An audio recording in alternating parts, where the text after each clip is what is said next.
ಇಂದೇ ಡೌನ್ಲೋಡ್ ಮಾಡಿ ಮತ್ತು ನಿಮ್ಮ ನೆಚ್ಚಿನ ಶೋಗಳನ್ನು ಆನಂದಿಸಿ.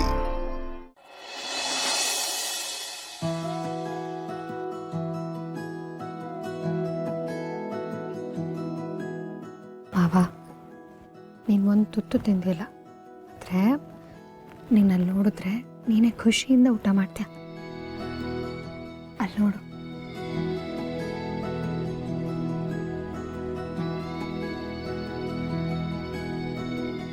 ರತ್ನ, ನಿನಗೆ ನನ್ನ ಮಾತು ಮೇಲೆ ನಂಬಿಕೆ ಆಯಿತೋ ಇಲ್ವೋ ನನಗಂತೂ ಗೊತ್ತಿಲ್ಲ.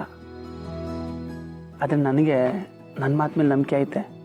ಅದೇನಾನ ಆಗ್ಬಿಡಿ ರತ್ನ, ನಾನು ನಿನ್ನ ಜೊತೆಗಿರ್ತೀನಿ. ನೀನಿಗೆ ಊಟ ಬೇಡ ಅಂದರೆ ನನ್ನ ಮನಸ್ಸಿಗೆ ಸಾನೇ ನೋವಾಯ್ತದೆ.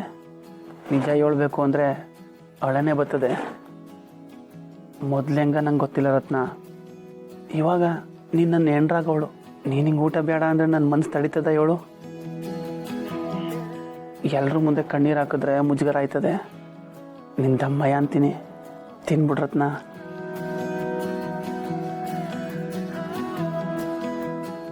ಬಾರು, ಈ ಮನೆಗೆ ಇಂಥ ಹಳೆಯ ಸಿಕ್ಕನಲ್ಲ ಅಂತ ಖುಷಿ ಪಡ್ಲು, ಅಥವಾ ಮಾವ ಕೋಪಿಸ್ಕೊಂಡು ಹೊಂಟೋಗ್ಬಿಟ್ರಲ್ಲ ಅಂತ ಭಯ ಪಡ್ಲು, ಒಂದು ಗೊತ್ತಾಗ್ತಿಲ್ಲ ಪಾರು, ನನಗೆ ಗೊತ್ತಾಗ್ತಿಲ್ಲ. ಮಾವ, ನಾನು ಹೇಳಲಿಲ್ವಾ, ಖುಷಿ ಪಡೋದಕ್ಕೆ 1000 ಕಾರಣಗಳಿರುವಾಗ ಬೇಜಾರಾಗೋದಕ್ಕೆ ಒಂದು ಕಾರಣ ಹುಡುಕ್ಬಾರ್ದು. ನಮ್ಮ ರತ್ನಂಗೆ ಇಂಥ ಗಂಡು ಸಿಕ್ಕದ್ನಲ್ಲ ಅಂತ ಖುಷಿ ಪಡಬೇಕು. ಅಮ್ಮ,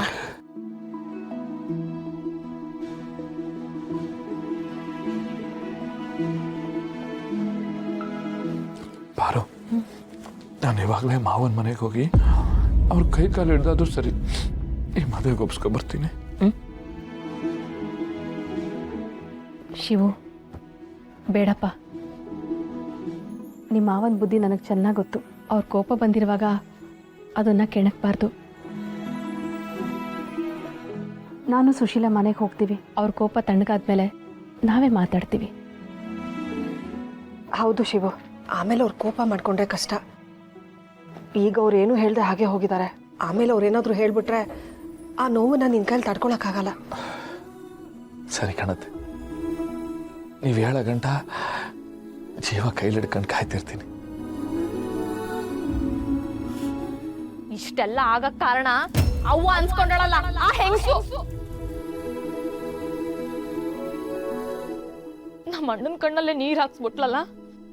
ಇಲ್ಲ ಇಲ್ಲ, ನಾನಂತ ಅವಳನ್ನ ಯಾವ ಕಾರಣಕ್ಕೂ ಕ್ಷಮಿಸಲ್ಲ. ನನ್ನ ತಾಯಿ ಅಂತಾನು ನಾನು ಒಪ್ಕೊಳಕ್ಕಿಲ್ಲ.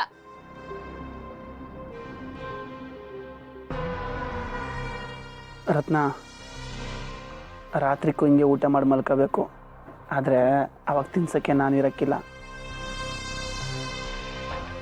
ನಾನಿಲ್ಲ ಅಂದ್ರೂ ಇದ್ದೀನಿ ಅಂದ್ಕೊಂಡು ತಿನ್ಕ ಮಲ್ಕೋಬೇಕು. ಹೊಟ್ಟೆ ಎಸ್ಕ ಮಲ್ಕೋಬಾರ್ದು. ಎಲ್ಲಿ ಮಾತು ಕೊಡು. ಬೇಡ ಪರ್ಶು, ನಾನು ಊಟ ಮಾಡ್ತೀನಿ. ಇದೇನಿದು, ಗಂಡನ ಮಾತನ್ನ ಕೇಳಬೇಕು. ಎಲ್ಲಿ ಮಾತು ಕೊಡು, ಊಟ ಮಾಡ್ತೀನಿ ಅಂತ.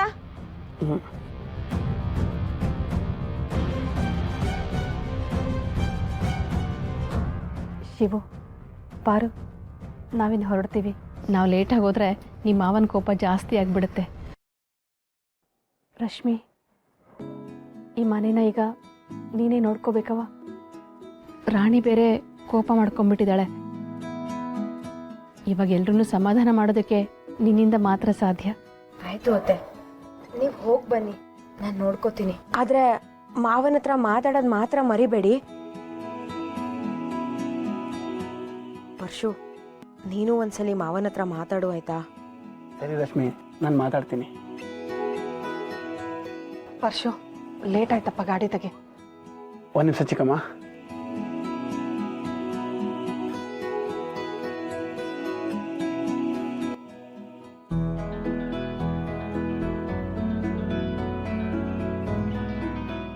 ರತ್ನ, ಅವತ್ತು ಈ ಹಾಜರಾತಿ ಪುಸ್ತಕ ನಿಂಗೆ ಕೊಡಬೇಕಾದ್ರೆ ನಾನು ಏನು ಹೇಳಿದ್ದೆ ಹೇಳು? ಇನ್ನಾಲೆ ಪ್ರತಿದಿನ ನೀನು ನೋಡೋಕ್ಕೆ ನಿಮ್ಮ ಮನೆಗೆ ಬರ್ತೀನಿ. ಅದು ನೀನು ಹೇಳಿದ ಟೈಮ್ಗೆ ಪ್ರತಿದಿನ ನನ್ನ ಪ್ರೆಸೆಂಟ್ ಇದ್ದೇ ಇರ್ತದೆ. ತಗ, ಇವತ್ತಿನ ಪ್ರೆಸೆಂಟ್ ಹಾಕ್ಬಿಡು.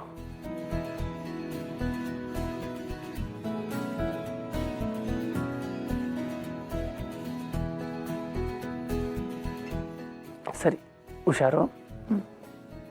ಶಿವ, ಬರ್ತೀವಪ್ಪ. ಆಗಲಿ.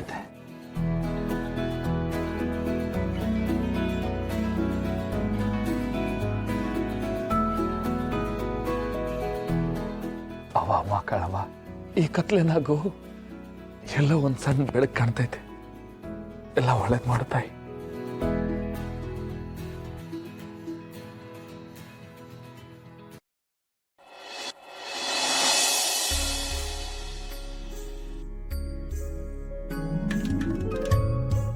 ಪಾರು, ಯಾಕವ ಬೇಜಾರಾಗಿದೆಯಾ?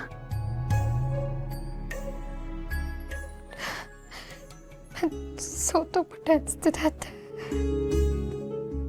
ಇಲ್ಲ ಪಾರವ್ವ, ನೀನು ಸೋತಿಲ್ಲ. ಅಣ್ಣ ತಂಗಿಯರ ಸಂಬಂಧನ ಕೆಡಿಸ್ಬಿಟ್ಟೆ. ಇವತ್ತು ನೀನೊಂದು ಒಳ್ಳೆ ಕೆಲಸ ಮಾಡಿದೀಯ. ನನ್ನ ಮಗ ಶಿವನ್ಗೆ ತನ್ನ ತಂಗಿಯರು ಯಾವತ್ತೂ ಅವನನ್ನು ಬಿಟ್ಟು ಹೋಗಲ್ಲ ಅನ್ನೋ ಸತ್ಯನ ಅರ್ಥ ಮಾಡಿಸಿದ್ಯಾ. ನೋಡು, ಅಣ್ಣನ ಪರವಾಗಿ ತಂಗಿ ಗೆದ್ದಿದ್ದಾರೆ, ತಂಗಿ ಪರವಾಗಿ ಅಣ್ಣ ಗೆದ್ದಿದ್ದಾನೆ. ಒಟ್ಟಿನಲ್ಲಿ ಇವತ್ತಿನ ಗೆಲುವು ನಿಂದೆ.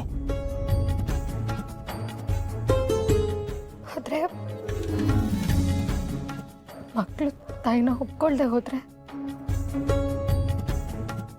ನಾನು ಸೋತಂಗೆ ಅಲ್ವಾ ಅತ್ತೆ?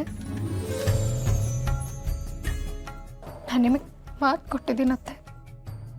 ಆದರೆ ಇಲ್ಲಿ ನಡೀತಿರೋ ಘಟನೆನ ನೋಡ್ತಿದ್ರೆ ಯಾಕೋ ನನಗೆ ನನ್ನ ಮಾತು ಕೂಳ್ಸ್ಕೊಳಕ್ಕಾಗಲ್ಲ ಅನಿಸ್ತಿದೆ. ಅಯ್ಯೋ ಹುಚ್ಚಿ, ನೀ ಹಂಗೆಲ್ಲ ಅನ್ಕೋಬೇಡ. ಇಲ್ಲ ಕಣವ, ಅಣ್ಣ ತಂಗಿಯರು ಏನು ಹೇಳ್ತಾವ್ರೋ ಅದು ಸರಿಯಾಗಿ ಐತೆ.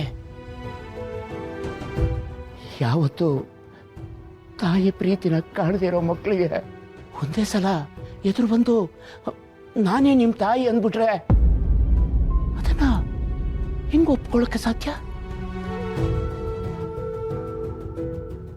ಪಾರು, ತಾಯಿ ಗರ್ಭದಲ್ಲಿ ಮಗು ರೂಪ ಪಡೆಯೋದಕ್ಕೆ 9 ತಿಂಗಳು ಬೇಕು. ಅಂಥದ್ರಲ್ಲಿ ಬೆಳೆದ ಮಕ್ಕಳು ಅವ್ರ ಮನಸ್ಸಿನಾಗೆ ಪ್ರೀತಿ ಹುಟ್ಟಕ್ಕೆ ಸ್ವಲ್ಪ ಸಮಯ ಬೇಕಲ್ವಾ? ನೀನು ಸೋತಿಲ್ಲ ಕಣವ, ಗೆದ್ದಿದ್ಯಾ. ಹೌದು,